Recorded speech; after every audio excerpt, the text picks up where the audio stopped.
Sanju Samson T20 world cup playing level లో ఉండే chances match by match తగ్గిపోతున్నాయి. దీనికి రీజన్ ఎవరు కాదు, Sanju Samson performance. First T20 లో చూసుకుంటే మంచి స్టార్ట్ వచ్చింది కానీ దాన్ని బిగ్ మ్యాచ్ గా అయితే కన్వర్ట్ చేయలేకపోయాడు. అండ్ సెకండ్ T20 లో అయితే పూర్తిగా ఫెయిల్ అయిపోయాడు. ఇలా అయితే T20 world cup playing level లో ఛాన్సెస్ అయితే డే బై డే తగ్గిపోతాయి. దీనికి రీజన్ ఇది ఒక్కటే కాదు, బ్యాకప్ లో ఉన్న ఇషాన్ కిషన్ ఎలాంటి ఫామ్ లో ఉన్నాడు మీరందరూ చూశారు. సెకండ్ T20 లో అయితే ఊచకోత బ్యాటింగ్ అయితే చూపించాడు. న్యూజిలాండ్ బౌలర్స్ కి అసలు నరకం అంటే ఏందో చూపించాడు. అసలు మామూలుగా అయితే ఆడలేదు. సో సంజు శాంసన్ ఇలా ఫెయిల్ అవుతా వస్తే మాత్రం ఇషాన్ కిషన్ ని ఖచ్చితంగా T20 world cup playing level లో ఖచ్చితంగా తీసుకుంటారని చెప్పి నాకైతే అనిపిస్తుంది. గైస్ T20 వరల్డ్ కప్ కి ఇషాన్ కిషన్ ఆర్ సంజు శాంసన్ వీళ్ళిద్దరిలో ఎవరిని తీసుకుంటే బాగుంటుంది అని చెప్పి మీరు అనుకుంటున్నారో మీ ఒపీనియన్ కింద కామెంట్స్ లో ఖచ్చితంగా తెలియజేయండి గైస్. అండ్ ఇదిలో ఉంటే ఇండియా కెప్టెన్ సూర్యకుమార్ యాదవ్ కూడా మంచి ఫామ్ లో అయితే వచ్చాడు. ఫస్ట్ మ్యాచ్ లో అయితే కొన్ని రన్స్ అయితే కొట్టాడు కానీ 50 లోకి కన్వర్ట్ చేయలేకపోయాడు. అండ్ సెకండ్ మ్యాచ్ లో అయితే ఒక మైండ్ బ్లోయింగ్ 80+ స్కోర్ చేసి మంచి ఫామ్ లో అయితే కనపడ్డాడు.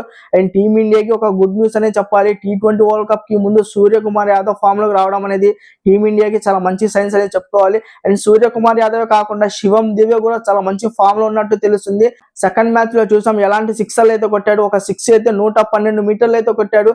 సో ఇది ఇండియాకి చాలా మంచి సైన్స్ అనేది చెప్పుకోవాలి. బ్యాటింగ్ లైనప్పుడు అందరూ బాగానే ఆడుతున్నారు, ఒక్క సంజు శాంసన్ తప్ప. సంజు శాంసన్ కూడా కొన్ని రన్స్ కొట్టి మంచి పర్ఫార్మెన్స్ ఇస్తే టీమిండియాకి చాలా మంచిగా ఉంటుందని చెప్పి నాకైతే అనిపిస్తుంది. సో ఇంకా లేట్ చేయకుండా థర్డ్ T20 గురించి అయితే మాట్లాడుకుందాం. ఈ థర్డ్ T20 అయితే గౌహతిలో జరగబోతుంది. ఈ మ్యాచ్ యొక్క పిచ్ రిపోర్ట్ వచ్చేసి ఇది ఒక బ్యాటింగ్ ఫ్రెండ్లీ వికెట్ అని చెప్పుకోవాలి. అక్కడక్కడ బౌన్స్ అయితే ఉంటుంది కానీ ఇది మాత్రం చాలా మంచి బ్యాటింగ్ వికెట్ అనేది చెప్పుకోవాలి.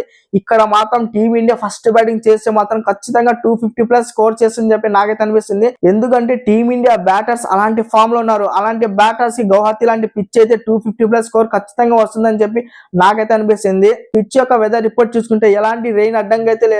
ఫుల్ మ్యాచ్ మనం ఎలాంటి అడ్డంకు లేకుండా చూసేచ్చు అని చెప్పి తెలుస్తుంది. అండ్ ఈ పిచ్ యొక్క యావరేజ్ స్కోర్ చూసుకుంటే 192 అయితే ఉంది. సో దీన్ని బట్టే తెలుస్తుంది ఇది ఎలాంటి బ్యాటింగ్ పిచ్ అని చెప్పి. సో ఈ మ్యాచ్ కి టాస్ అయితే చాలా క్రూషియల్ గా మారబోతుందని చెప్పి నాకైతే తెలుస్తుంది.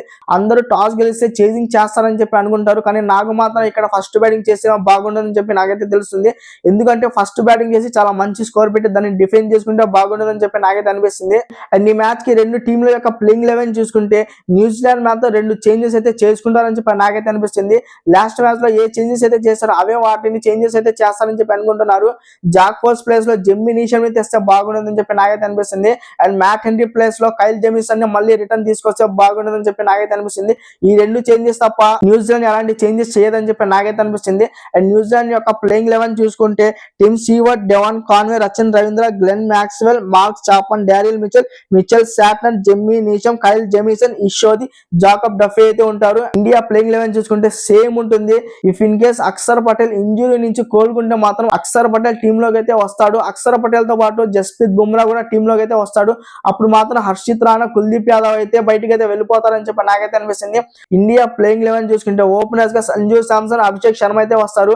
నంబర్ 3 లో ఇషాన్ కిషన్ అయితే వస్తారు. నంబర్ 4 లో అయితే సూర్యకుమార్ యాదవ్, నంబర్ 5 లో శివం దూబే, నంబర్ 6 లో Hardik Pandya, number 7 Rinku Singh, number 8 Axar Patel, number 9 Jasprit Bumrah, number 10 Arshdeep Singh, number 11 Varun Chakravarthy అయితే వస్తారు. సో ఇది గైస్ ఈ వీడియో. గైస్ క్రికెట్ గురించి ఎలాంటి అప్డేట్స్ అయినా ఫస్ట్ గా మీకు తెలియాలంటే మన ఛానల్ ని సబ్స్క్రైబ్ అయితే చేసుకోండి. అండ్ వీడియో స్టార్ట్ చేసే ముందు ఒక లైక్ చేసి అయితే స్టార్ట్ చేయండి గైస్. Thank you guys.